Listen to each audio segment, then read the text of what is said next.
Welcome to Eight Sided Freaks, and today we have an episode on our hands. We have a lot of news since the last time we have recorded. We have UFC 303, completely new fight card. Conor McGregor out, Michael Chandler off the card, Alex Pereira, Jiri Prochazka in, Diego Lopes, Brian Ortega in, Jamal Hill out, Anthony Smith in. So we're going to talk about that. To lead off, then we're running into UFC 305. That main event was announced, so we're discussing that. And then we will get to UFC Saudi Arabia, with obviously the main event switching from Chimaev to Ikram, taking on Robert Whittaker. And then we will preview the new main event and at least the co-main. And if we have time, we'll break into some other fights, but we're making sure we touch on those top two fights. So a little bit all over the place, but that is the nature when the UFC has the week of news that they did this week. So we have quite a bit to discuss. And hey, there's no complaints on our end at all about this. It's been not a slow couple weeks, but the last couple cards have been real iffy. There hasn't been much news around. I mean, last news we really had was at 304 with that whole card, and that was what 2, 3, 4 weeks ago. So we got us a hell of an episode. I can't wait to get into it. Yeah, it's a big news roundup for the first time in a while. And we'll start it off right at Conor McGregor because that is the big news. Conor McGregor out of UFC 305. He pulls out with an injury. Michael Chandler does not remain on the card. It sounds like they were looking at replacements for Chandler. Chandler wanted to fight Conor, obviously. So sounds like Conor, the goal is an August or September return back to the octagon. So for Chandler, if you genuinely think you're getting the fight in that time frame, it makes sense not to take a fight, especially when, for example, Max Holloway, not an easy matchup. He wasn't going to get an easy fight, and he would have really been jeopardizing the Conor fight that he has waited for. But let's start on the Conor side of this. Conor McGregor's out. What do you make of this from a general perspective? This kind of main event falling apart, and what do you think this means for Conor's career? I've kind of been on the side of until they stepped into the octagon, I didn't think this fight was actually going to happen. From the get-go, it just seemed like something was off. It seems like Conor decided to go do his movie, didn't necessarily want to fight. And it seems like he was kind of, for a brief month or so, when this fight was first announced, I was like, oh, yep, this is happening.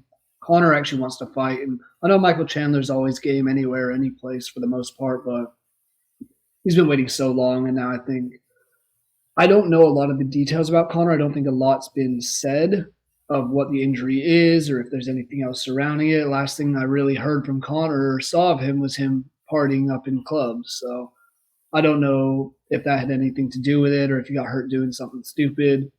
Can't say that, but it's like I just had these thoughts in the back of my mind of like, I wonder if he really got hurt training or if something else happened. Nonetheless, Conor McGregor is out. I'm bummed about that just because who isn't? If you like the UFC, you always enjoy a Conor McGregor fight week. And the way this card was looking, that press conference was going to be immaculate and just pure chaos from the get-go. I always love the press conferences. So that side of things, I'm disappointed. But I will say I love the way this card now looks. Mm-hmm. Yeah, and I want to touch on Conor too real quick. We don't the specific injury not released, and I think that would provide a lot more context. For example, when John Jones pulls out with, I believe it was a torn rotator cuff or torn labrum, or I believe it was rotator cuff, but even though I don't remember the specific injury off the top of my head, it was one where you're like, oh, that's a bad one. He can't fight, and he's going to be out. When you don't know the specifics, it does make it a little bit harder to know exactly.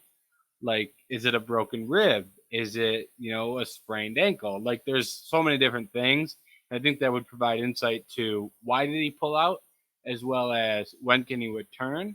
How committed is he? Because maybe it's a small thing that he could have fought through, and he decided, I don't need to fight through this. I'll kick the can down the road, which I'm not saying that's what happened, but I would like that context around the situation. And one thing I will also add is that I think Conor's got a lot of slack for this, for pulling out of this fight. And I understand fighters do every time they pull out. I've never seen a fighter pull out and not get any slack at all. But Conor's never pulled out of a fight in his career, and he's returning from one of the worst injuries a fighter can sustain in the octagon fighting. I understand how this happened. Like, to me, I give him grace considering he's never pulled out before. It's not like he's got 10 pullouts on the resume. He's never pulled out. Opponents have. He has not. And he's was already returning from an injury. So I give him a little bit of grace in that respect. And like you said, I would love to see Conor fight. I think Conor's great for the sport. I think Conor McGregor winning fights helps the sport grow, which is one of the things that I'm always most concerned about or most interested in, is seeing the sport actually grow. And I think Conor's the best way to do that. And with him out, it's a lot harder to accomplish. So those are kind of my thoughts on Conor McGregor's pullout. It'll be interesting to see if they can get him in that August or September timeframe, because long story short, they do have to make a new pay-per-view, basically. It sounds like that's not going to fit into a pay-per-view schedule because they got 306 at the Sphere. Sounds like they don't want to send Conor to Salt Lake City, and then you get into your Abu Dhabi card, your Madison Square Garden card. John's got Madison Square Garden assumed, and you assume the October card in Saudi Arabia, going to be Islam probably. So they kind of need to create a new pay-per-view for Conor Chandler, which creates a whole other set of issues. So I don't think this story is necessarily done at the moment. I think we're going to have future updates regarding an actual date. Absolutely. And I mean, the first thing you said that I want to bounce off again is, that injury he suffered in the last Dustin Poirier fight was nasty. I'm curious to see if there was something that maybe he re-injured it, not serious enough to put him out for a while, but he's coming off what? That was a little under 2 years ago, or even a little over 2 years ago at this point. And that was a tough one to come back from. So we'll see. I still don't think this happens. I want to ask you, though, do you think Chandler's made a mistake at this point in his career waiting so long to fight Conor McGregor? I would say no, because I think he's actually stayed really relevant during this time period. I don't think he's never been a guy that we haven't discussed. And for him, what's left for him in his career? I personally don't see a championship run. He's already fought. He already went through the gauntlet of fun fights at 155. Already fought Gaethje. Already fought Poirier. Fought Dan Hooker even. The only other fight I think would have really, really got people going is Fiziev. And what do you get if you beat Fiziev? Now you're in the same situation of you're not getting a title shot. You're probably, are you going to get a fight against Arman for a number one contender? I'm not positive, but based off the fact that I wouldn't necessarily think he's going to be a champion, I'm fine with him sticking around for the fun fight. And if he ever decides, hey, I'm not going to fight Conor, his stock is still going to be red hot just from all of this waiting and his name being around fighting Conor. People will pay attention to the next one. The one thing that I am concerned with is the fact that he's now 38 and he's a very athletic guy. What happens if he's not as athletic? So I could see the argument from an athletic perspective of he let a couple good years fall to the wayside waiting. I do understand that point of view as well. Yeah, that's kind of the side I've looked into a little bit more in terms of it, or at least thought about a bit more, is he's been now, you said he's 38, so he's been waiting since he was 36 for this fight. And it just seems like, as we've seen with so many other fighters, the older you get, the less athletic, the less strong you are in most cases. Seems like Michael Chandler might not be one of those regular cases. It seems like he does stay in amazing shape. We see him training all the time on his videos and whatever. But it's just I wonder what he could have done had he just skipped the Conor fight and started fighting other people again. Mm-hmm. But it's to the point you said, he's fought Oliveira, he fought Gaethje, he fought Poirier, brought up Hooker, I don't think an Islam fight would go very well for him. You never know, but it's one of those things I'm with you. I don't see him being a champion or really fighting for the belt anytime soon. I'm kind of surprised he didn't get another fight for this, but I guess at the same time, you wait for the Conor McGregor fight. If you've waited this long, what's another month, 2, 3 months for you? So, and I Yeah, also I want to one other thing just before I want to respect like what Chandler's been saying because he could have had every right, just like all of social media did, what to go after McGregor and say he pulled out for this, this, and this. No, he's been very gracious about it, very humble about it. He's like, hey, shit happens in the fight game, and he's never pulled out. I've never pulled out. This fight's going to happen. It's just a freak incident happened. yeah, I agree with that as well. And the last thing I'll add on the Chandler side of things is like I don't think his skills are going to. I don't think his like skill set, fighting capabilities are going to age well.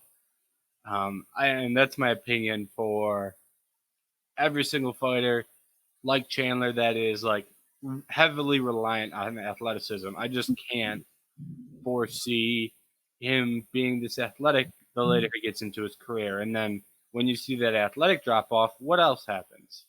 Like I think there could be some serious concerns with Chandler as he gets older. That said, I have been wrong about guys. I was concerned about MVP. I'm still concerned about MVP, but hey, he looked good against Kevin Holland. Yoel Romero lasted much longer than people would expect. And you have other guys like Edson Barbosa, who, when Edson Barbosa got the dip, he wasn't elite anymore, but he's still ranked. So I think there's a lot of different outcomes you can see for Chandler just based off his age. Oh, absolutely. But it's hey, who knows? We'll see what happens. You mentioned all the other pay per views. There's obviously the talks of August or September. Neither of those really seem viable. Maybe we round out the year with a Conor McGregor fight against Michael Chandler. Yeah. That seems the most logical at this moment in time. A December card in Las Vegas. But hey, UFC, you never really know what the hell is going to happen. Yeah, that wouldn't surprise me just because right now they're trying to get Conor in August or September, but they don't want him to headline the Sphere. But if I'm Conor and you want me to headline the first pay per view before or after the Sphere card, I'm not sure I'd be happy with that. Yeah. Like, why can't I headline the Sphere? I'm Conor McGregor. Why do you have me fighting the next pay per view after? Like, I think there's some logistical things that could make that messy. That makes maybe we have two pay per views in December wouldn't shock me. Because the way it looks right now, we have a lot of champions saying they want to fight before the end of the year, but you can kind of map out these pay per views as well as we close out the year. And just bouncing off but something we'll talk on in a little bit, but the August pay per view card is UFC 305 in Perth, Australia.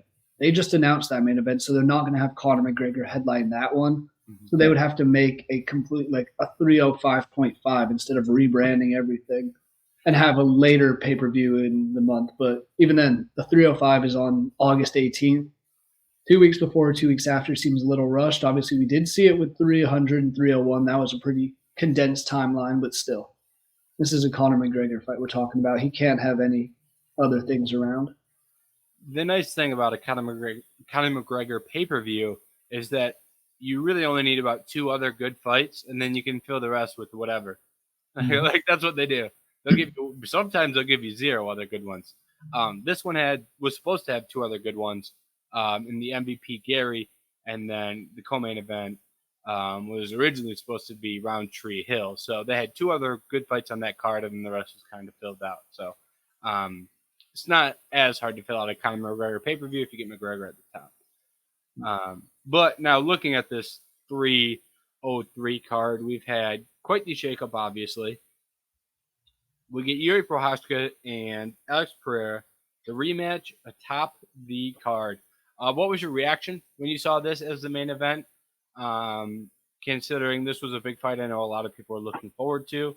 I know Alex Pereira has become a big star in MMA at this point after his win at UFC 300. So what'd you make seeing this being the fight to replace Conor McGregor?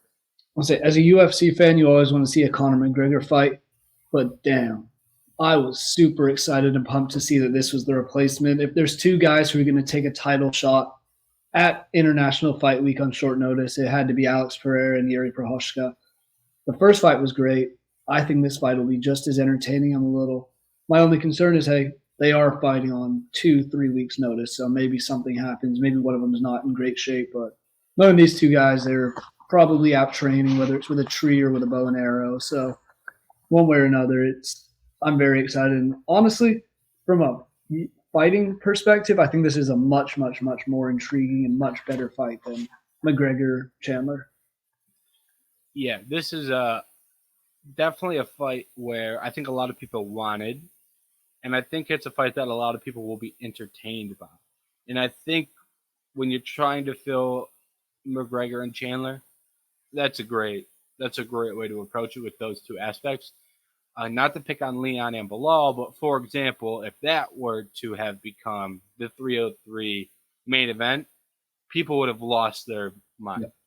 So I think they found a fight that will intrigue fans and get them interested. And hey, we can all be upset Conor McGregor's not fighting, but when it's Saturday morning of that fight card and Jiri and Alex are fighting that night, you're going to be excited. And I think that's as considering the situation, it's about as good as you can do. I will say, if these two didn't fight, I don't know what they would have done, because there were not a bevy of unbooked champions to pick from. It's not like they had the whole roster of champions at their disposal. This was one of, I think, 2 or 3 champions that you had that could have headlined a card, and it's coming against a challenger that everyone wants to see. They both won at UFC 300 as well. Jiri had fight of the night until Max Holloway and Justin Gaethje fought. His fight was amazing at 300 and has really gotten swept under the rug because of the co-main event. But Jiri's fight was one of the better fights on that card. Alex obviously gets a knockout, and you're kind of getting a wave to like a second wave at 300 almost. Like it's like an end credit scene at 300. Like you just saw both these guys at 300. Now we're going to see them again at 303. Like I think that's very appealing, and I think the UFC did a great job with the main event for what we had. Oh, yeah. Go ahead. Absolutely. I mean, I guess this also just shows how big. You mentioned Alex Pereira is becoming a star. He took over the Madison Square Garden card last November on shorter notice after John Jones got hurt. They didn't have a main event for 300. Who'd they end up calling? Alex Pereira. International Fight Week. Conor McGregor, the biggest name you can have in the sport, falls through. Who do they call? Alex Pereira. Nothing against Jiri Prochazka, but this is, I think, everyone coming out to see Alex fight because he has grown as a huge star. I love watching Jiri fight at times because he can be very dangerous. Sure, he has some issues here and there, but this fight's got me pumped up already. Yep, I'm with you. And then this co-main event, I mean, this one really came out of left field. I think in recent months, we'll say, we reacted to Diego Lopes after 300, and we reacted to Brian Ortega after UFC Mexico City. And I don't think this was a matchup that we ever threw out in the air of being possible. And I'm not sure that this is a fight that should have been booked based off where they are each at in the rankings, where they are each at in their careers. With that being said, this is a great fight. Like, I don't know how the jiu-jitsu is going to play out in this. I don't know how the striking is going to play out in this. And the fact that I have a hard time putting my thumb on what this fight could look like, to me, is really interesting and intriguing for a co-main event. So I'm pumped with this. I love this fight. What are your takes on the co-main? Oh, I think you summed it up there. The jiu-jitsu here might be some of the most elite we've seen in the UFC fight ever. Agreed, this is not one we thought we saw. I was pulling for maybe an Aljamain Sterling, Brian Ortega, or maybe a Mubsar Evaloyev, Brian Ortega fight, but no complaints at all here. I think this is going to be a very fun, very technical fight that, honestly, it might piss off some of the people just tuning in casually too. Nothing against people just watching the sport to watch crazy knockouts and anything. Who doesn't love a nasty knockout? But I think this could be one that, unless you kind of watch a lot of grappling or matches in terms of in the UFC and that kind of exchanges, casual fans might be upset with this. Doesn't matter to me. This is going to be a fun fight, and it's going to be very telling for both guys. It's a big, big fight because if Ortega loses this to the 14th ranked guy, I don't see him having any shot to make it back to the title anytime soon. Whereas Diego Lopes loses, and this is what makes him dangerous. He's the 14th ranked guy going up against the third ranked guy on short notice. He has nothing to lose. He's not going to be bashed for losing to Brian Ortega. Brian Ortega's been around this game for so long, but it's going to be fun. To your point, he is given credit by fans for losing to Evloev on short notice because he gave Evloev a fight, and Evloev was ranked. And I understand it, but even in this spot, if he loses, I imagine he's going to get the same leeway in the fact that, hey, this is, you're taking a massive step up in competition. You took it on 3 weeks' notice. I imagine this is something that he's going to get a lot of respect for as well. And Brian Ortega deserves that same respect. No. I will counter your point about how this may be a fight that casual fans find boring. I think the jiu-jitsu will be great, and anyone who likes jiu-jitsu will see some entertaining scrambles to the point you made. But these two guys are both BJJ guys who will throw on the feet.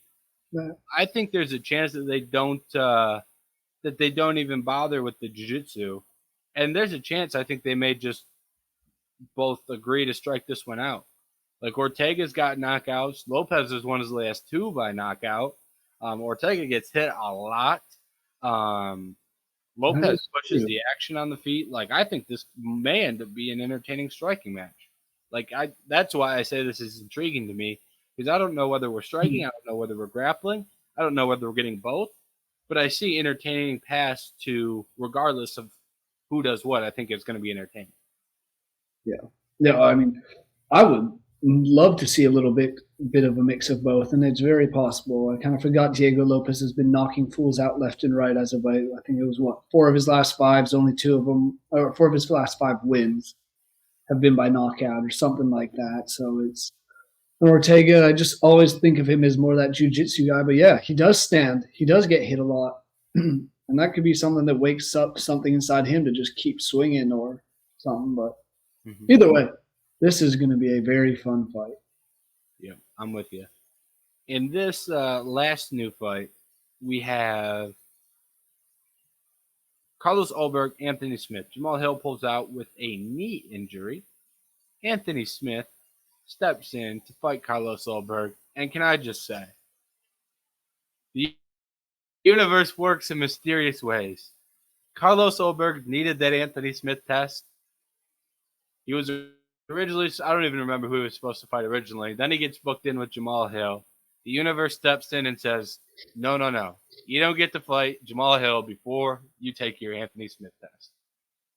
Yeah, pretty much. I mean, you couldn't write it any better. Anthony Smith saves the day and gives the prospect the Anthony Smith test. So, hey, I love this just out of how funny I find it that somehow, some way, Carlos Ulberg found himself into a fight with Anthony Smith. Oh, yeah, because, I mean, I think all 3 of you, me, and Anthony all thought that this fight was a little weird, seeing Ulberg replace Khalil Roundtree to fight the 3rd-ranked former champion Jamal Hill. Okay, this is a big step up. We expect Jamal Hill to cower. At least I expected Jamal Hill to kind of run away with it, dominate him early. But now we get our favorite test in, I think, UFC. We talk about it damn near any episode that there's a light heavyweight conversation at all, but Anthony Smith. And this is the Anthony Smith test for Anthony Smith. He's once again just fighting another guy that's on the up and up. What did he do last fight? Yeah, he went out and beat the living hell out of somebody. And who was it? It was Vitor Petrino, who he was a massive underdog there, fighting away in Rio de Janeiro. Now he gets a shot against the Australian guy in Ulberg. If Anthony Smith wins this, I think he just deserves a title shot based on why the hell not. Alex Pereira has not had his Anthony Smith test. Exactly. Exactly. And neither has Jiri, if I'm not mistaken. No, I don't think Jiri has either. So we got 2 guys who need to fill a hole on their resume, in my mind. Yeah. You can't be a light heavyweight GOAT unless you fought Anthony Smith. Yeah. Um. So from a okay one okay, I'll say this. We were so close to getting an absolutely hectic press conference with Jamal Hill and Alex Pereira Mhm. being at the same table for the And press Yuri. conference. And Yuri. And oh, And you know, because yeah, they would have been sitting next to each other, wouldn't they? yeah, Jamal and Alex would have been sitting next to each other because Jamal is ranked higher and Alex is the champion. Maybe they flipped that we could, based on the scenario, but those two have been doing their trash talk online. Yuri and Jamal were planning to fight each other before Jamal tore his Achilles. So there is a lot of, and Alex and Yuri fought. So there was a lot of three-way potential for some craziness at this press conference. But now we have Anthony Smith. And I'm not sure exactly how Anthony Smith is going to approach the idea of fighting Alex Pereira at the press conference because they have both said plenty of things online about each other. Um, Anthony has said things about his grappling. I believe there was an offer for them to put up 50K and do a grappling match against one another. Like these two have actually had some trash talk between each other now too. So I hope Anthony Smith and Carlos Ulberg are on the stage at that press conference because it may get a little ridiculous. I'm not sure how it's going to play out. Maybe they both take the high road, but I know they have both said things about each other in the past. And the thing is, off that, it's not like Alex Pereira's on one side and Anthony Smith's on the other, and there's the whole mediator, whether it's Dana White or Joe Rogan or whoever, or John Anik in between. The only person in between them is Brian Ortega. You think, and nothing, obviously, Brian Ortega is a great fighter, and he is one of those guys. But do you think he would just try and risk himself getting hurt to try and stop these guys? No shot. If something goes down, it's going down Yeah. for sure. And I do think that these guys will be at the press conference solely because I think they also want Ian Gary and Michael Venom Page at the press conference. Yeah. Does that mean we're going to get Mayra Buena Silva and Macy Chiasson? Possibly, probably in that case. Can we pretend they're not there? That's the way I would approach it. They get one question each. And Yeah. then let's just let the carnage go otherwise. Yep. And I also think it makes sense to bring Carlos Ulberg there because I don't know that Carlos Ulberg is going to be fighting for a title now. But he is a very hype prospect. Give him the chance to sit up on the stage and see what he can do in that scenario because maybe he can plant a seed for a fight that, maybe he needs to win two more to get a fight against Yuri or Alex. But maybe he can plant a seed similarly to how, say, Sean O'Malley planted a seed to fighting Izzy when he was up there at the press conference when he was scheduled to fight Alex. Yeah. So I think he's got an opportunity to do that as well. So it would make sense for them to all be at the press conference. And hey, at the same time, got to throw some respect to Carlos Ulberg in the first place. Stepping up to fight Jamal Hill on shorter notice takes some major balls. So I think, in my opinion, if he comes out and beats Alex Smith, whether it's by decision, but especially if he gets a knockout finish or any sort of finish, he deserves that Jamal Hill fight next.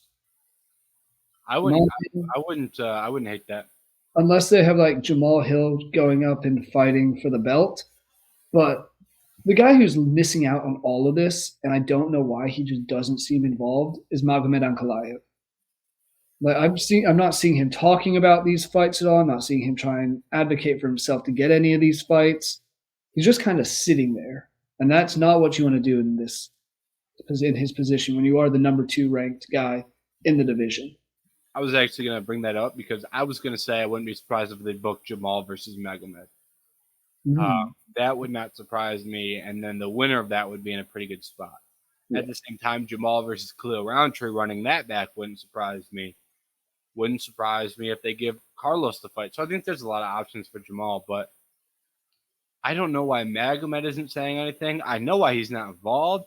It's because, listen, with all due respect to Alex, and I do not like Magomed.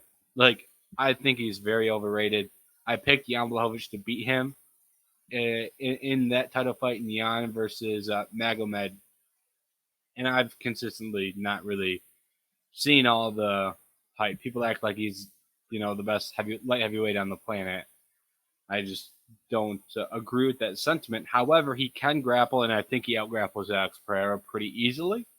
And I think for the UFC, you talked about earlier what Alex did, stepped up to fight 295.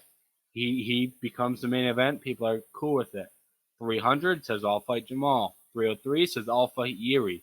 You're getting that type of activity out of one of the biggest stars in the sport, and you want to feed him a boring grappler who's a terrible stylistic matchup.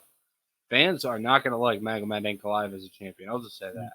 Yeah. So I think there are some reasons that we're not seeing Magomed being put in better circumstances. For example, the UFC is probably thinking, hey, let's hold him out till October when we go to Saudi Arabia, then we'll have him fight whoever there. But if we can hold him out till October, then we can justify not giving him a title shot. Like, I think that's probably the route there, and I completely understand the logic. Yeah, if they're not going to have him fight any of those like top three guys, whether it's Jamal, Alex, or Jiri, run back the Jan Blachowicz fight because they fought for the belt, as you said. And first of all, how are you going to squander an opportunity to fight to win the title and finish with a draw, going both ways, not just Ankalaev but Blachowicz as well? Like, guys, you have a chance to be the champion in Jan's case for the second time, but you go to a draw. I still think that might have some toll on Ankalaev's reputation in the UFC as they gave him his opportunity and he didn't even try and take it. Yeah. And that's not to make this all about Ankalaev, but going back to that fight, he waited till round, I think, 3 or 4 to start grappling. Mm-hmm. Like, he waited till Jan kicked his leg for 2 rounds, and then he goes, well, I should probably grapple now. Then once he starts grappling, he starts winning rounds. It's like, that's my problem with Ankalaev. Like, dude, what's this? What are these game plans we're coming up with? You know you're a better grappler than Blachowicz. And we've seen Blachowicz go out there and beat Israel Adesanya in a straight kickboxing match when Izzy was at his best. So I'm not exactly sure how we're coming up to this game plan, but that's besides the point, and that is one of my issues with Nicola. Yeah. All right, let's swing this over to 305. I don't think either of us are surprised at this, based on previous conversations that we've had. Israel Adesanya, Dricus du Plessis, booked for UFC 305 in Perth, Australia in August, I believe the 17th, if my memory serves correct. 18th. 1 day later. 18th, okay. So we've got our main event for 305. This was pretty much what everyone was expecting, I believe, simply because you're in Australia. Who do you headline with when you're in Australia? Israel Adesanya. Who is he going to headline a pay-per-view against? Probably the champion that he has massive beef with, that a lot of people want to see that fight. So I don't think this was necessarily rocket science putting two and two together here. But now that the fight is here, what is your reaction to this being signed, sealed, and delivered? Honestly, I was just looking at the dates, and I guess whatever's listed is the Australian time. So I'm guessing it'll be a U.S. main card time. So yeah, it will be the 17th in the U.S. So just correct myself on that. You were right. I mean, this fight was always going to happen. I am surprised that we're seeing the champion go to enemy territory. Sure, he's from New Zealand or trains in New Zealand, but New Zealand, Australia, those fans are going to be in his corner so much anyway. Unless it is one of those things like, okay, you knocked out our guy in Perth and Robert Whittaker. Or no, that was that fight in Melbourne. Either way, you knocked out an Australian and Robert Whittaker to get your title originally. We still aren't happy with you about that. And they go on the side of DDP. I think it'll be the Izzy side, and I have no idea what to expect in this fight. I don't know what kind of Israel Adesanya we're going to see. I don't know what kind of Dricus du Plessis we're going to see, but it's going to be fun. And the build-up's going to be fun. It's already fun with the words and everything Izzy's posted and started saying already. Yeah. The build-up to this one is going to get messy, toxic, whichever word you like to use, heated. It's going to be that. Every single one of them, it's going to be crazy. The build-up to Sean and DDP was crazy. DDP said some crazy things about Sean, and I can only admit these two already have beef based off the African champion comment. So these two I don't know what's going to go down at these press conferences. I don't know what's going to be said at Twitter. I don't know what's going to be said in pre-fight media interviews, but it's not going to be normal or an average pay-per-view. I'll say that. Um, and yeah, I don't know what really to expect here either. GDP is a guy that I've been lower on for a significant period of time. I don't know whether I'm just massively underrating him or whether he falls on his face here and I was right all along. I'm not really sure which one of those it's going to be. Israel Adesanya, if you look at his fight against Alex Pereira and then compare it to his fight with Sean Strickland, it's almost not even the same guy. He takes a year off. What version of Izzy are we getting? I think we're getting to that point of Izzy's career where you have to ask, what version of this guy are we getting? So I don't really know what to expect here. But I think whatever it is, it'll be chaotic. And I will say, I do think this is a great fight because we're either going to find out whether Adesanya is still the best light heavyweight in the world and the Sean fight was a fluke, or we'll find out, hey, DDP has now beat Sean and Izzy. It's kind of, looking like it could be a title run from him. So I think the outcome of this fight actually will be very telling for the division as a whole moving forward. And one last thing I do want to add here. I've seen people say, oh, here's a chance for Adesanya to become a 3-time middleweight champion. That is not a good thing. I just want to say that's not a good thing. It sounds good to be a 3-time middleweight champion. That means you lost the belt twice. There's a reason Anderson Silva was a 1-time middleweight champion because he had the belt once and had it for a long time. St. Pierre was technically a 2-time, but, DJ, for example, 1-time champion. The ideal is to be the 1-time champion, so before people start parading that Izzy could be a 3-time champion, I do want to get ahead of that because, well, that's not anything to brag about, in my opinion. Yeah, not at all. I mean, sure, coming back and winning it 3 times is good, but it's the same thing you said. The way he lost both those fights as well, getting knocked out cold by his rival that chased him down and kind of finished him off in Alex Pereira. Then you fight a guy who's ranked, ninth, eighth maybe at the time, in Sean Strickland. You are so confident you barely even try in that fight, it seems. And what happens? Got a DUI 2 weeks or 3 weeks before that fight. So wasn't even taking the lead up seriously to it. Gets embarrassed by Sean Strickland and hasn't fought since. So that's the other thing. It's like, hey, that's why I'm not sure what Izzy we're going to see. Are we going to see the determined Izzy that we saw in the first kind of returns as his champion and his build up there and then his first title defenses? Or are we going to see the one that tried to defend against Sean Strickland and looked like he had no care in the world? Yeah, the visual of Sean Strickland marching forward in the last 15 seconds of a fight when Adesanya needs a Hail Mary KO to win and Adesanya backpedals and doesn't throw. That is one of the craziest things I've ever seen. And I don't know if I'll ever be able to get over that because I can't even wrap my head around that. That was, we'll probably never see anything like that again. He had his chance to sit down in some shots, throw, maybe get lucky. Maybe you can call it skilled, but he didn't even take that. So that is crazy. Yeah. And I'll resent that fight forever because we're still dealing with the Sean Strickland repercussions today. Long-time listeners know I cannot stand this. We would have never had to see Sean Strickland and Paulo Costa go to that boring 5-round decision. We wouldn't have to deal with Sean being on Twitter claiming that he deserves a title fight and he doesn't want to climb the ladder again. Give me the title fight. You never climbed the ladder in the first place. Before I get too off the field there, just everyone knows my opinion on Sean. I think I've said everything I've needed to say, but I will just say Izzy could have if Izzy would have knocked him out in that fight, maybe we wouldn't be dealing with this today. We wouldn't be having this conversation. Yeah, we would have also gotten this fight much earlier in time, I think. Yeah. Probably. I do have two. Would have headlined 300, to be honest. Yeah. If he wins in Australia, they probably just hold him and Duplessis out. Headline 300.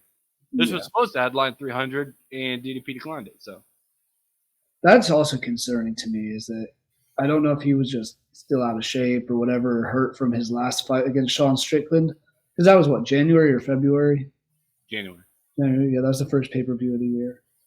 But yeah, I don't know if he was injured or anything from that, but I'm like, you got a chance to headline the biggest card in UFC history against the guy that you are making your biggest rival and your biggest target as the champion. That gives me some issues at points there, but that's after he declined to fight for Australia because he beat Robert, and that was I'm not going to hold that against him as much because it was a really quick turnaround, and he said he was injured going into the fight with Whitaker.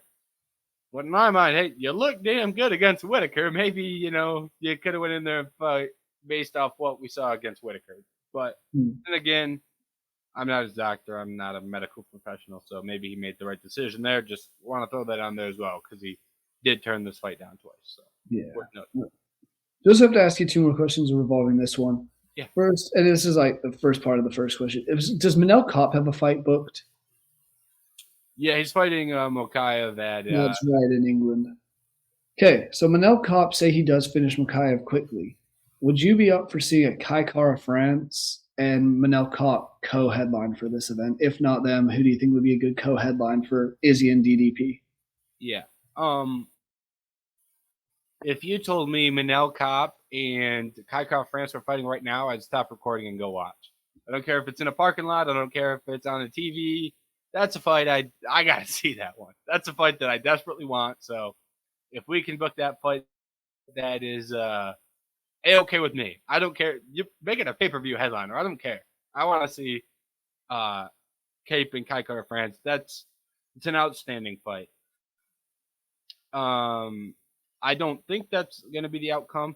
I saw a lot of Steve Erceg talk for the Kai Kara France, and that was brought up on the UFC broadcast as well. I believe Jed Goodman, who was doing commentary last week, brought that up as a potential fight because someone called out Kai, and then the commentator was like, well, he's currently may possibly fight Steve Erceg. So that's how that went down. And there actually was, I'm getting a little rambly here, but there actually was a leak. They leaked on accident like half of the main card for this, and Song Yadong was on there. Jack Della Maddalena was on there. I think Erceg, or it was either Erceg or Kai Kara France was on there. It was in the back of the announcement video for UFC 303. So that's currently the names they're looking at right now for 305. That's intriguing. I like that Erceg Kai Kara France fight if that was to happen. Some good old-fashioned hatred between New Zealand and Australia. Except for that. Only other one I would think of, and I don't know, I completely forgot my other question I had for you, but Alexander Volkanovski, can we see him return in Australia? No? No. I know you want him to keep waiting, keep recovering, but okay. He asked the UFC to fight at 303. He said, if you need me, let me know. That was one of my That was one of my immediate thoughts when I heard McGregor is out and that fight was canceled 2 weeks before. I was like, there's only two guys I can think of that will step up to fight whoever. Alex Pereira and Alex Volkanovski. Yeah. Something about them Alexes makes them ready to scrap. And I'm with you. I would have hated to see Volkanovski go out at 303 just because, what if he does get clipped? What if Michael Chandler touches that chin? Oh my God. I'm not sure that he would. But now, hold that thought, though. That would be a hell of a fun fight, just not right now. Yeah. I want Volkanovski and Poirier. That's the fight that I'm going to be campaigning for. But I don't think we need Alex fighting that early. I think we give him a couple more months. And so I would say no to that. And I did remember my other question for you. So there was all the talks of bringing the UFC to Africa, and this was going to be the talked about, discussed headliner, main event of a guy from South Africa who claims he's the first real African champion against a guy roots from Nigeria and Adesanya and the Nigerian African champion. if this isn't the main event, do you ever see them going to Africa for a UFC fight? Because I thought this was the only like viable option at the moment. No, I think you only need one of these two guys as a champion, to be honest with you. I don't Yeah. think you need both. I think as long as you have one African champion headlining, I think it may work. And they may do like a crazy fight night as well. Like you could probably headline a fight night with Usman down there as well. I think there's the loser of this, maybe main event against someone, have Usman as the co-main. It wouldn't be as grand as if they were both champions doing it. But I do think you can make it work. I don't think it has to be just this fight. So I hope that happens in 2025. I hope the winner of this fight that's there. Because I think that's the only part of the world. Obviously, we haven't had a UFC fight in Antarctica yet. Sign me up for tickets if that ever happens. But Africa's the only continent that hasn't been touched by the UFC. Yep. So, in terms of actually hosting a fight, so I think it's got to happen. It's inevitable, hopefully, at some point, but we'll see. I think that should be at the top of the to-do list right next to Spain. I think those two things are two things they should be figuring out, hopefully, in 2025. All right. UFC Saudi Arabia.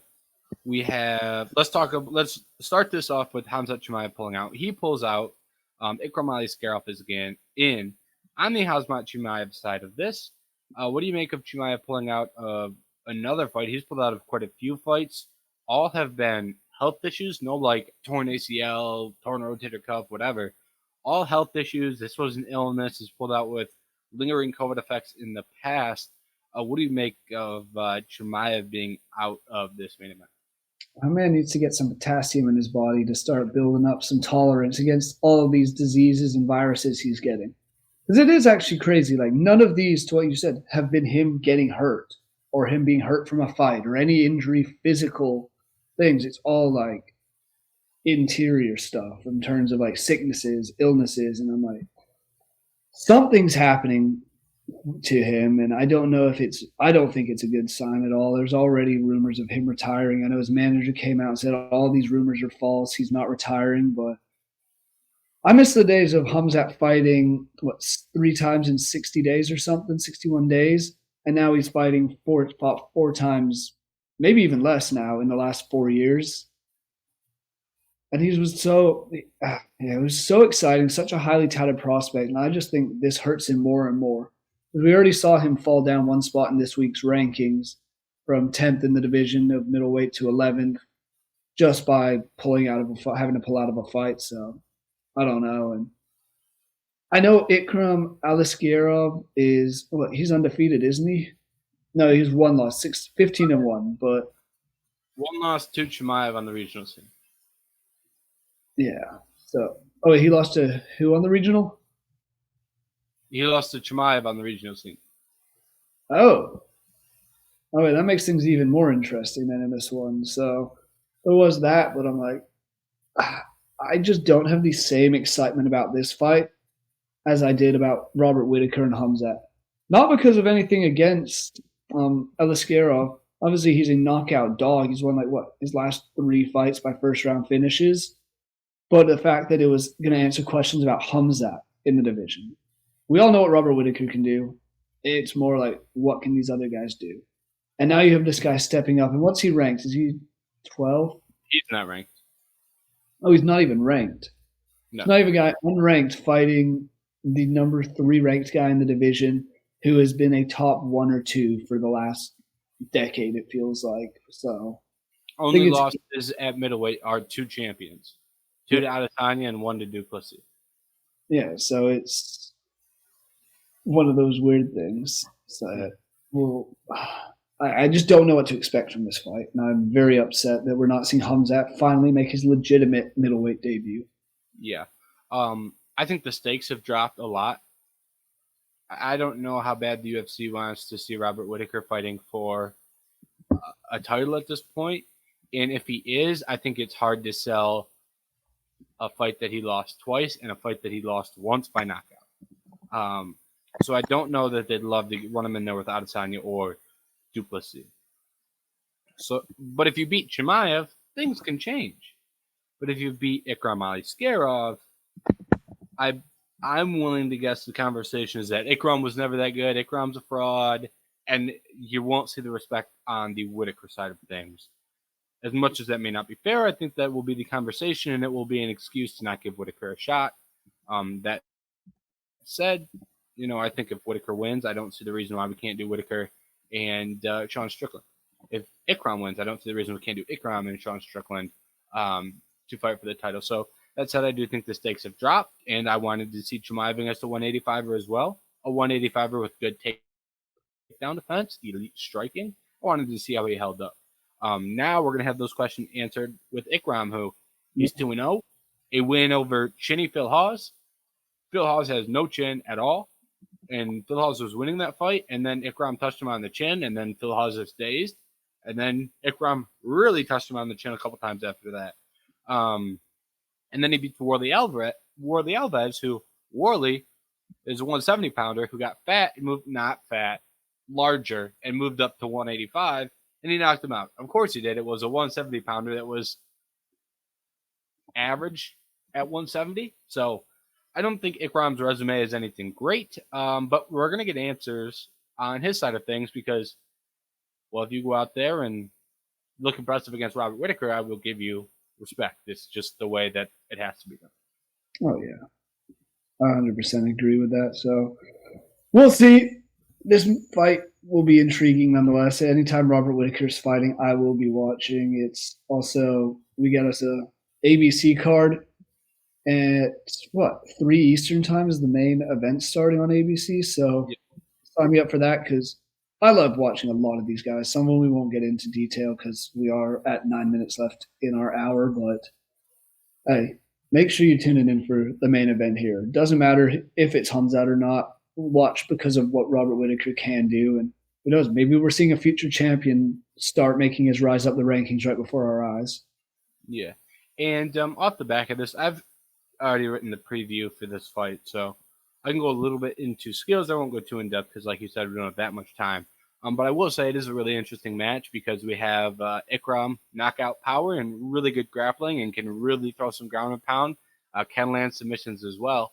Then you have Robert Whitaker, who elite striker, elite distance striker, great takedown defense. His takedown defense in the Yoel Romero fights is absurd against Romero. It's crazy what he did in those fights defensively. So I think that makes a really interesting clash is to how the takedowns look. And I think the striking is going to be interesting to see how Whitaker can land, well knowing that Ikram has the power to shut off his lights, and Whitaker is a little chinny as well. So I do think this is going to actually be a fight that I'm really interested in. I picked Whitaker. I think he gets the job done here, but I do think there are paths for Ikram. So I think this is going to be a really interesting fight, and the betting odds are closer. Chimaev, I believe, was a minus 220 favorite, and Whitaker is now a minus 150 favorite in the new matchup. So according to the bookmakers, we've got a much closer fight on our hands. So maybe this is more competitive than the original match. Oh, yeah. And I mean, you brought up a great point and something that I'm definitely concerned about. Sure, he didn't really get hit that much against Paulo Costa. Costa landed a few clean shots in his last fight. But against Drexus du Plessis, was the first time Robert Whitaker's chin actually looked vulnerable.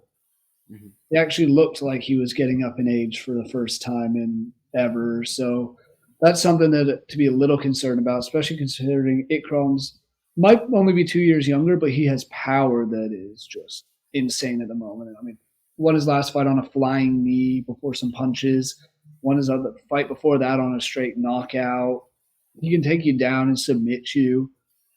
This is almost like, I mean, and as you said, his only loss was to Khamzat. This is like fighting a Khamzat hybrid to an extent. Someone who might be a better striker than Khamzat, might not be as crazy and as strong, but still can finish you in both ways.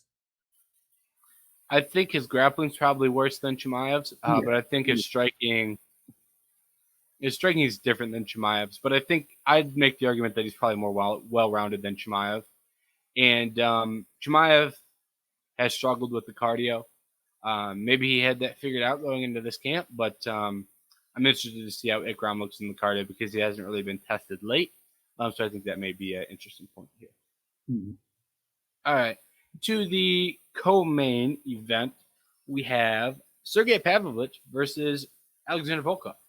This is quite the co-main event, and I don't know where this falls in the title picture, just based off where the heavyweight division is right now. Couldn't tell you where anything falls in the title picture, frankly. I can't even tell you where Tom Aspinall sits in the title picture, aside from the fact that he's got the interim belt. You don't even know if he gets to fight for the real title anytime soon. So, that said, two highly ranked guys. Volkov been around for a while and has been ranked for a while. Sergey Pavlovich, the new guy on the block, but his short UFC tenure has been ridiculous. Lots of knockout victories and lots of quick knockout victories. So, a compelling matchup here. What do you make of the co-main event? Man, talk about it doesn't get much bigger of a fight than this for a co-main in terms of size wise, not necessarily the importance, but these are two massive human beings. Alexander Volkov, what, 6'7, 263, and Sergey Pavlovich, 6'3, 260. Two big Russian guys that can put you out within seconds, both of which lost to Tom Aspinall recently. However, Alexander Volkov, since that loss, has come back and beat Jairzinho Rozenstruik, Alexander Romanov, who to me, that Romanov fight, Romanov looked terrible. Yeah. But at the same time, it's like he was touted as, oh, this guy, he's going to kind of start up and coming and be part of this new generation. He was not. Alexander Volkov knocked him down really quickly. I bet on Romanov in that fight, and I almost hung it up. I almost stopped. That's my point right there. There was so much hype around Romanov that it was almost surprising that Volkov actually won that fight, and he looked damn good doing it. Then he goes and submits Taitu Ivasa. He's on a 3-fight win streak. His last fight was in Australia. Before that, it was Las Vegas. So he's been traveling around the world fighting. This is just another stop on his global tour, it seems. And meanwhile, Sergey Pavlovich, who lost to Tom Aspinall for the interim title fight after a minute 9, getting flatlined. But all that aside, this is a very interesting fight because it's two guys that can, like I said, put you out asleep immediately, and it just affects the entire title picture because we don't know what the title picture is. We don't know what's happening with John. We don't know what's happening with Stipe. As it stands, these guys are 3-5 in the world. Outside of Tom Aspinall getting a title shot, or maybe if Curtis Blades beats him, then Blades, I think the winner of this deserves the next title shot. I do not think Cyril Gane deserves a title shot. So I think it's got to be one of these guys. And, hey, maybe we'll see the winner of this go after Cyril Gane and try and get him next. Yeah. I think that would make logical sense for Paris, September. Gives you a good turnaround for that. I think this was a really interesting fight because when I look at Sergey Pavlovich, I think he's very exploitable. I'm not going to say easy to beat, but I do think there are things you can do to beat him. I think if you can land takedowns, you're putting yourself in a really good spot. And I think if you can land straight shots, you're putting yourself in a good position. We haven't seen guys land takedowns. Great example, Curtis Blades. Curtis Blades waited to wrestle until he was already like confused and dazed on the feet. You can't wait until you get hit with a couple too many hooks and then attempt to takedowns. So that's not going to work because he's a big guy with heavy hits. So I see past the victory here for Volkov with takedowns, and I also see past the victory when, hey, Sergey is going to throw. When he throws those wide hooks, can you time a straight down the pipe? I think he's there to be hit with straight shots, and if anyone in this division can throw straight shots, it's Volkov, who's the longest guy in the division. I think Volkov can also use his teep to maybe stop some of the forward pressure as well. But with that being said, every single Sergey Pavlovich fight, I can make a logical case as to why he has lost or why he will lose. And that's why I've often picked him to lose and been wrong, aside from the Tom Aspinall fight. I religiously picked this guy to lose, and then he wins because he just went and got in someone's face, overwhelmed them with pressure, and hit them really, really hard. And I think in this fight, even though I can give you several reasons why Volkov could and may win, but on fight night, I think Sergey is just going to get in his face, rip some hooks, and hey, we got it done. First round knockout. So I'm interested to see which kind of which side of that comes through and results in a win. And that's part of the excitement about a fight like this at heavyweight is it doesn't have to be a pretty fight. We've seen far less attractive fights than this one of guys who are just throwing haymakers and just hoping it lands. But God, when it lands, you feel the fall of that. You feel the guy fall into the ground, rumble across halfway around the world. So it's one of those things that not love these kind of fights because it could just be over within 30 seconds. Yep. I don't see this going much longer than 2.5 minutes, but who knows? Maybe Volkov just tries to take him down and kind of control him on the ground. Pavlovich, in my opinion, hasn't shown much ground game. He hasn't had to. So it's if he can avoid the pressure and get a takedown, that's a big advantage to Volkov, I would say. Mm-hmm. Yeah, and Pavlovich was actually taken down a couple times against Alistair Overeem in his UFC debut. That's the only UFC loss he has aside from Aspinall, was his short notice loss to Overeem. That was at a point in Overeem's career where he was offensively grappling a lot. It was also a short notice UFC debut against a guy who was ranked. So, you don't really know exactly. Maybe that's not the version of him that we see now, years later. Maybe that wasn't the best version of himself just based off the short notice aspect. All right, I do want to hit some final thoughts before we get out of here. Even though we are over the hour, we can hit some quick final thoughts because we only talked about 2 fights, so there are quite a few to pick from. I can lead us off.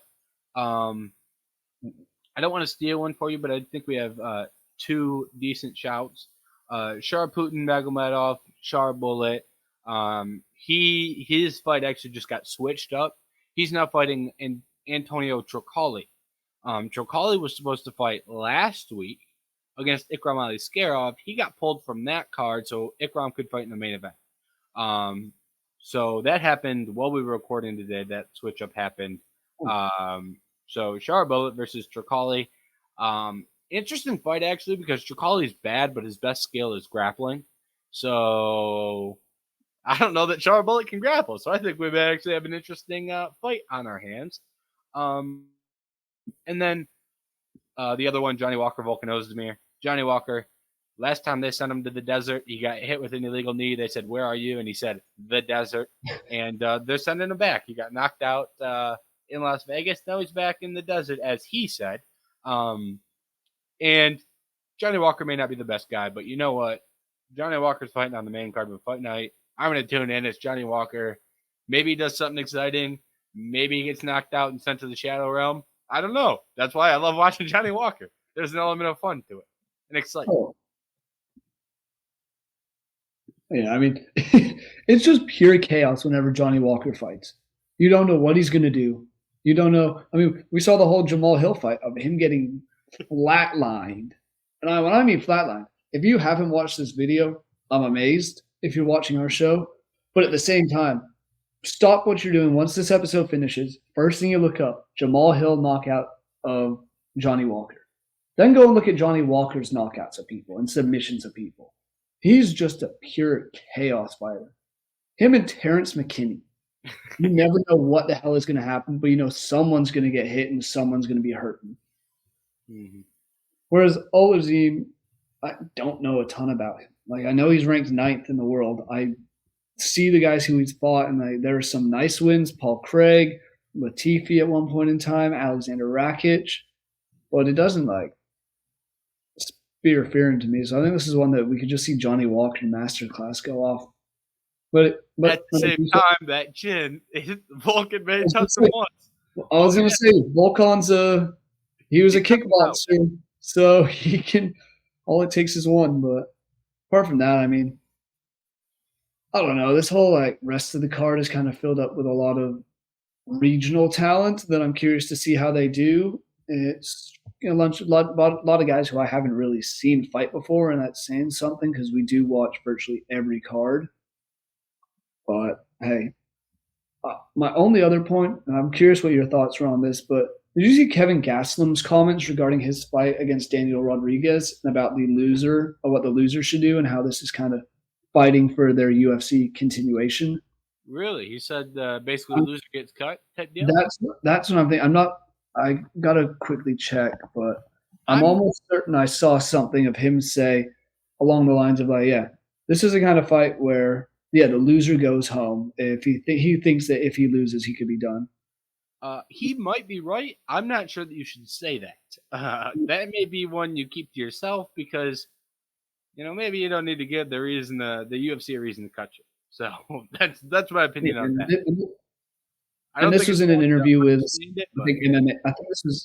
I think this was an MMA junkie interview, which is what I've just found again. So it's not like he's talking to just some random people on the internet. He's talking about to legitimate sources. It's mhm. hey, well, that I can see it happening, but that's not the mindset you want. But at the same time, hey, maybe if you know, like, yep, I need to win here. I need to dig into the deepest, darkest holes and get a win. Maybe that spurns something in him. Yep, I agree. Um, I'll just do a quick roundup on some of these other fights. Uh, Hesprat Gordon, um, two lightweights should be a decent striking match, nothing crazy. Naimov Lima actually they signed on short notice. He was an Octagon champion. I haven't personally seen him fight, but I know a lot of people are really excited about the UFC bringing him in. He's upper weight class for this one, so that's a name that I'm personally looking out for because I've seen a lot of people um, tout him and tout his regional skills. I have not seen those fights, however. Fakhretdinov, Dalby never ceases to amaze me in some of these fights where he's a big underdog. Fakhretdinov, nice prospect. Um, Kyung Ho, Kang Kyung Ho, I personally really like. Um, I think he's a decent fighter for the bantamweight division. Against Muin Gafrov, that's actually not a terrible fight. Two contender series guys next, Gazio Zulov and Hibero. Not much there. But then Zong Yao and Lee Chang Ho, road to UFC finals fight is that one. That's for And I that think fight. that actually may be some fun because those road to UFC fights have actually produced a couple of really good fights. I have personally not watched this season of Road to the UFC yet. Maybe I will, maybe I won't. But that's something that I would keep an eye on because several of those guys who have won that have been good so far in the UFC, and several of them have been fun. That's first fight of the night, so I just wanted to shed some light on those because I actually do think there are a couple of spots where a little bit more interesting once you get a detail or two. So for anyone watching the prelims, may not seem great on the surface, but I actually think there's a chance. There's a two or three guys that you watch and maybe they're on your radar moving forward. So wanted to throw that out there as All well. right, that's good to know that that one's actually like that kind of fight because I saw both names of like neither of them have a legitimate color picture, which usually Yeah, entails that they're new to the UFC on the website. One of the good things UFC does have at times on their website, so kind of helpful there. And if I don't know someone, I can go and look them up elsewhere. But the other four or other three tournament road to the UFC tournament finals have been finishes. Two of them have been first rounds. There was a first round knockout in the flyweight division, submission in the featherweight division, and a third round submission in the lightweight division. yeah, To your point, these fights are producing action, and for this to open up the card might be very, very entertaining. yeah. And one the guy that got the submission win, he's fighting next weekend at UFC 303 prelims. First name Ray, can't remember the last name off the top of my head. But first name Ray, he's a guy to look out for Yeah, next week. right, So Sarua. his grappling looked very, like legit good. So Yeah, and according proof to of this, concept there. They didn't put that guy on a Conor McGregor card for no reason. When he's just one road to the UFC. So oh yeah, point being, some of these guys on road to the UFC are going to be names that stick around. yeah, let there be chaos. And for this to be starting at 12 noon Eastern time, I'm in Nashville. Get my ass up. I am ready to go and see the first fight at 11 in the afternoon, 11 in the morning. Be an absolute banger. Sets Yep. the tone for the rest of the day beautifully. Yeah, I'm a fan of these morning cards as well. So should be a good day of fights. And next week we're gonna have another episode on our hands, and we'll be talking about some more good fights. That UFC 303 preview. Obviously, we discussed those fights a little bit today, But we're going to get a little bit more in detail with those as to how we see those fights going. So make sure to check that out. And maybe if we have time, we may touch on the main event, considering it is Robert Whittaker and it's very important. But that is going to be time dependent for next week. So that's the plan for next week. But if you're this deep into the video, make sure you like, make sure you subscribe. And if you want more UFC Saudi Arabia content, UFC preview and UFC best bets will both be out on Friday. So you can get those at VenettaSportsMedia.com. And thank you for reading the website, and thank you for watching. We will catch you next week.